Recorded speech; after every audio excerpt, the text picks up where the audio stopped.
Bon, écoutez, encore de retour, la grande remplaçante des grands remplaçants, les amis. Très contente, j'ai vécu mon premier 8 mai congé ici en Belgique. On dit 8 mai. On dit 8 mai, voilà.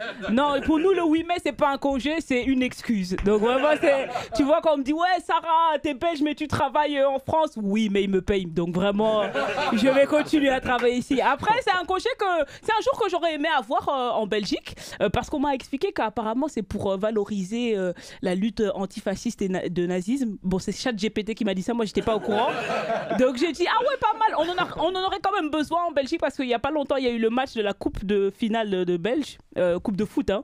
Et c'était Bruges, le club Bruges contre Anderlecht. Bien sûr. Ok, mais je sais qu'il y en a dans le regard, on s'en fout du foot belge, mais c'est très important. Ouais, tu connais. Bruges, ils gagnent, et dès qu'ils gagnent, ils vont à Molenbeek, ratonnade. Tous les rebeux qu'ils trouvaient, les mamans, les enfants, tout.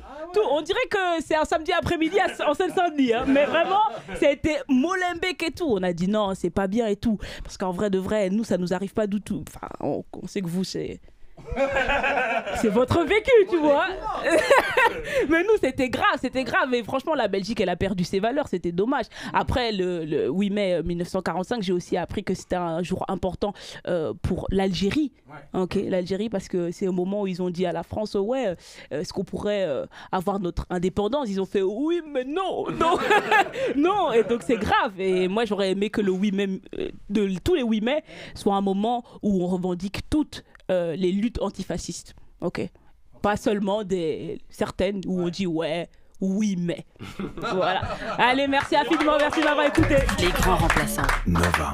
Bravo Sarah, on se retrouve au théâtre du Contrescarpe à Paris dans Mauvaise Éducation. Les grands remplaçants avec Jamil Le Schlag sur Radio Nova.